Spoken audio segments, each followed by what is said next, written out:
ዞናችን የግብርና አጠቃላይ እንቅስቃሴ በዚህ አመት ውስጥ ከ2014 እስከ 2018 ያለው ነው የምናነሳው። ከየት ወዴት እየሄደ ነው የጉራጌ የግብርና እንቅስቃሴ ብለን በምናስበት ወቅት ያው የተቀናጀ ግብርና ለቤተሰብ ብልጽግና በሚል የተቀረጹ ኢኒሺዬቲቮች አሉ። በሀገር ደረጃ በክልል ደረጃ እንደ ዞንም አጠቃላይ ጉራጌ ዞን ፖቴንሻል አቅም ጸጋ አውቆ ከመምራት አኳያ አይናችን በደንብ ገልጠን ያየንበት ብሎ ማንሳት ይቻላል። እንደ ዞናችን ከዚህ በፊት ብዙም ግብርናው አካባቢ ላይ ይሄን አክል ሰፋ ባለ መንገድ የምንሰራበት ሁኔታ አልነበረም። ከጊዜ ወደ ጊዜ ግን በማሳ ሽፋንም በምርታማነትም ወደ ክላስተርን በመግባት ዞናችን በተሻለ ደረጃ አቅም እንዳለው ጸጋ እንዳለው ማሳየት እየቻልንበት ብሎ ማንሳት ይቻላል። ያው በዋናነት አጠቃላይ ግብርናው ኋላ ቁጥሮቹ ጋር እንገባለን። በዋናነት ስድስቱ የግብርና ምሰሶች ወይም ፒላሮች ከማሳካት አኳያ የዞናችን ግብርና ምን ይመስል ነበር? ያው አንዱ የኤክስፖርት በጥራትና በመጠን ማሳደግ ነው። ከዚህ አኳያ በዞናችን ምን ምቹ ሁኔታዎች አሉ ብለን ለማየት ሞክረናል። ሁለተኛ ላይ ኢምፖርትን መተካት፣ ከውጭ የምናስገባቸውን የግብርና ምርቶች በሀገር ውስጥ መተካት፣ በዞናችን መተካት ይቻላል የሚል ኢኒሺዬቲቭ የተወሰደበት ሁኔታ ነበር የነበረው። ሶስተኛ ለግብርና ኢንዱስትሪዎች በቂ የጥሬ ዕቃ አቅርቦት አመቱ በሙሉ ሳይቋረጥ ማቅረብ የሚል ነው። አራተኛው የስራ ዕድል ፈጠራ፣ የስራ ዕድልን መፍጠር ነው። የገበያ አቅም ማሳደግ ነው። የመጨረሻ ግባችን ደግሞ ድህነትን ማሸነፍና ሁለንተናዊ ብልጽግናን ከቀበሌ ከመንደር ጀምሮ እስከ ሀገር ድረስ ማረጋገጥ በሚል የተወሰዱ 6 ፒላሮች አሉ። እነዚህ ፒላሮች ከማሳካት አኳያ በዞናችን 2014 መነሻ ላይ የመስኖ የበልግ የመኸር ከወሰድን በዞናችን የነበረው 125821 ሄክታር ነበር። የነዚህ የሶስቱ ሲዝኖች አንስተን ካየን ዛሬ ላይ በደረስንበት ወደ 230658 ሄክታር በአመታዊ ሰብል ማለት ነው በሶስቱ ሲዝን ብቻ ማድረስ የተቻለበት ነው። ይሄ ያለንን አቅም ያለንን ጸጋ ምን አክል እያልተጠቀምን እንዳልነበረ ቀድሞ በነበር፣ አሁን ላይ ደግሞ አብዛኛው በሚባል ደረጃ ግብርና አዋጭ የስራ አማራጭ እንደሆነ ድህነት የምናሸንፍበት ትክክለኛ ምርጫው ግብርና እንደሆነ ተረድቶ ዛሬ ላይ በእነዚህ አመታቶች ውስጥ ከነበሩ 125000 ሄክታር ወደ 230000 ሄክታር በአመታዊ ሰብሎች ብቻ የቋሚ የእንሰት ካየን የፍራፍሬ ካየን የቡና ካየን በጣም በብዙ ቁጥሮች በራሳቸው መንገድ ማየት ስለሚቻል፣ በሌላኛው አንዱ በጣም ለየት የሚያደርገው ቀድሞ ምንም ስንሰራበት ያልነበረ አራተኛ ሲዝን አድርገን ያመጣ ነው የጸደይ እርሻ ነው። ብዙ ማይታወቅ በዞናችን እንደ ሀገርም እንደ ክልል ብዙ ማይታወቅ ግን ደግሞ በእነዚህ በ2-3 አመታት ውስጥ በጣም በተሻለ መንገድ የሰራንበት የመሬት ምርታማነት ከማሳደግ አኳያ የአርሶ አደር የኢኮኖሚ ጠቀሜነት ከማሳደግ አኳያ ከ32775 ሄክታር መሬት በላይ በጸደይ በሽምብራ ማልማት የቻልንበት ሁኔታ ሲታይ ምን ያክል የጉራጌ ዞን ለግብርና ፖቴንሻል እንደሆነ አንዱ ማሳያ ብሎ ማንሳት የሚቻልበት ሁኔታ ነው የምናየው።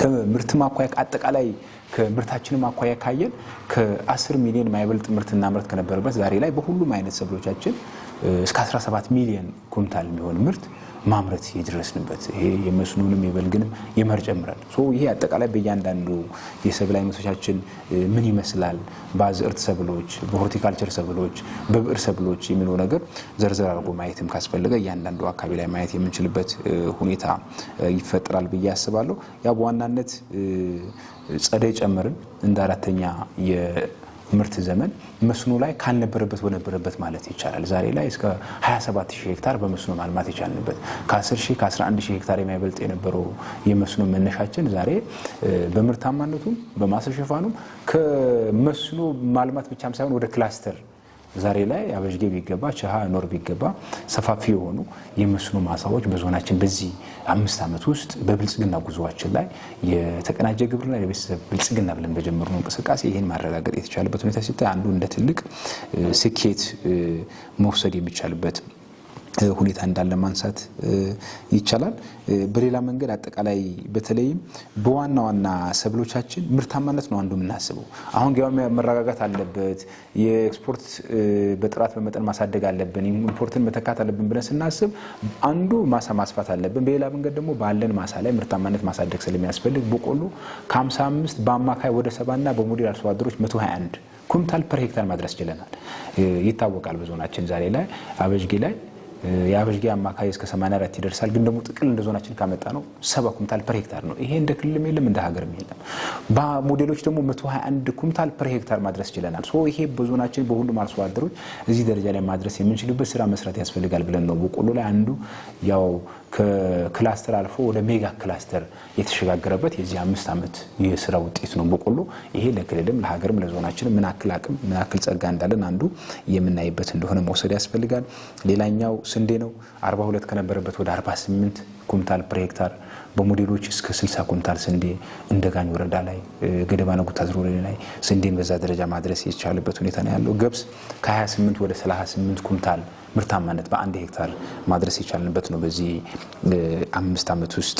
ድንች ጠፍቶ ከነበረበት መልሰን ከ260 ኩንታል ወደ 300 ኩንታል በአማካይና እስከ 350 ኩንታል ደግሞ በሞዴሎች ድንች አንዱ የዞናችን ትልቅ ፖቴንሻል ነው ብለን ወስደን እየሰራንበት ያለ ስራ እንደሆነ ለማንሳት ስለፈለኩኝ ነው። ሁለተኛ ቀድሞ ብዙ ያልተለመዱ የነበሩ የኤክስፖርት ኢምፖርት እናርገው የነበረው የዘር ሽንኩርት ዛሬ ላይ በዞናችን ምንም ካልነበረበት እስከ 750 ሄክታር የሚሆን በዞናችን እናለማለን። ይሄ አንዱ የአካባቢውን የመስኖ የመስራት አቅም የሚጨምር በሌላ መንገድ ደግሞ ዶላር አውጥተን እናመጣው የነበረው የመስኖ የዘር ሽንኩርት ዛሬ ላይ አበሽጌ ላይ በጣም በስፋት ኖርለን መገር ላይ በጅምር ደረጃ እየሰፋ ያለ ስራ ነው። ይሄ አንዱ ኢምፖርትን መተካት ብለን ከጀመርናቸው ስራዎች አኳያ አንድ ይሄ ማንሳት ይቻላል። ሩዝ ማምረት ጀምረናል። የሄክታሬጁ ጉዳይ ካልሆነ በስተቀር እስከ 650 ሄክታር የሚሆን በአርሶ አደሮቻችንም በባለ ሀብትም ኦልሞስት ብዙ ሀብት ወጥቶበት ነው ሩዝን ከውጭ የምናስገባው። ዛሬ ላይ በዞናችን ይሄ ማምረት የቻልንበት ሁኔታ እንደ አብነት መውሰድ ይቻላል። አኩሪ አተር በጣም በስፋት ነው በዞናችን እየተሰራ ያለው። ጥቁር አዝሙድ በስፋት ነው የጀመርነው። እነዚህ ስናይ ኦልሞስት ኤክስፖርት ማሳደግ እንችላለን፣ ኢምፖርትም ደግሞ መተካት እንደምንችል አንዱ ማሳያዎች ናቸው ብሎ መውሰድ ይቻላል። ሁለተኛ አንዱ ካስቀመጥነው ኢኒሼቲቭ አኳያ የግብርና ኢንዱስትሪዎች አመቱ በሙሉ ጥሬ ዕቃ ብለናል። የበቆሎ ፋብሪካዎች ተከፍተዋል በዞናችን። አመቱ በሙሉ ያለምንም ችግር የበቆሎ አቅርቦት ችግር የለባቸው። አንዱ እዛ አካባቢ ያለውን ጥያቄ እየመለስን ያለንበት ሁኔታ አለ። ሌሎችም አካባቢ ላይ በዚህ መንገድ ያለን ጸጋ ያለን ፖቴንሻል አውቀን አሁን በጀመርነው መንገድ ከሰራን በተሻለ ደረጃ ማምጣት የሚቻልበት ሁኔታ እንዳለ አንዱ ለማስታወስ ፈልጌ ነው። ሁለተኛ እንሰት ላይ የሰራነው ስራ ነው። በዚህ ዓመት ውስጥ ለእንሰት ብዙ በራሱ በተለምዶ ይሄድ ከነበረበት ዛሬ ላይ በእያንዳንዱ ዓመት ከ1 ሚሊዮን የማያንስ የፉንፎ ቆረጣ አድርገን የአምቾ ቀብራ ብለን የምናነሳው በየዓመቱ ኒርሊ በዚህ 5 ዓመት ውስጥ እስከ 4.5 ሚሊዮን የሚሆን የፉንፎ ቆረጣ ተደርጎ ያንን አንዱ በ250 በ300 ብናባዛ ምን ያክል ሚሊዮኖች ሊወጣው እንደሚችል እንሰትን ከመጥፋት ወደ ማስፋት በሚል የተጀመረው እንቅስቃሴ በዞናችን በሁሉም አካባቢ ላይ ሊባል በሚችል ደረጃ ምንም የበሽታ ፈተና ቢኖርበትም ያን ተቋቁሞ የበለጠ አርሶ አደራችን የእንሰት ተጠቃሚነት የዞናችንም ብራንድ የሆነ የምግብ ሰብላችን ከመሆኑ አኳያ በተለየ መንገድ እንስራ ብለን በሰራው ስራ እሱም አካባቢ ላይ የተሻለ ስራ መስራት የቻልንበት ሂደት እንዳለ አንዱ ለማንሳት ስለፈለኩኝ ነው። በሌላ መንገድ አንዱ ዞናችን በዚህ 5 ዓመት ውስጥ እንደ ተቀናጀ ግብርና ወስነዋል ብለን የምናስበው ምንም ታርሶ ማይታወቁ መሬቶች ላይ በዚህ 3 ዓመት ውስጥ ነው እኛ የጀመርነው ከ24000 ሄክታር በላይ ወደ ምርት መቀየር ይችላል። ምንም አይነት ማረሻም ይሁን ትራክተር ያልነካቸው የስንደዶ መሬት የነበሩ የባህር ዛፍ መሬት የነበሩ እነዚህን በሚበላ ነገር መተካት አለብን ብለን በጀመርነው 2016 ላይ 2017 ላይ ዘንድ ደግሞ 2018 ላይ እስከ 24000 ሄክታር የሚሆን ማሳዎች ወደ ምርት ማምጣት የቻልንበት ሁኔታ ሲታይ የዞናችንን የግብርና ፖቴንሻል ምን ያክል አቅም ምን ያክል ጸጋ እንዳለው አውቀን ከተሰራ በተሻለ መንገድ መስራት የሚቻልበት ሁኔታ ለመፍጠር ታሳቢ አድርገን እየሰራን እንደሆነ አንዱ አመላካች ነገር ብሎ ማንሳት ይቻላል።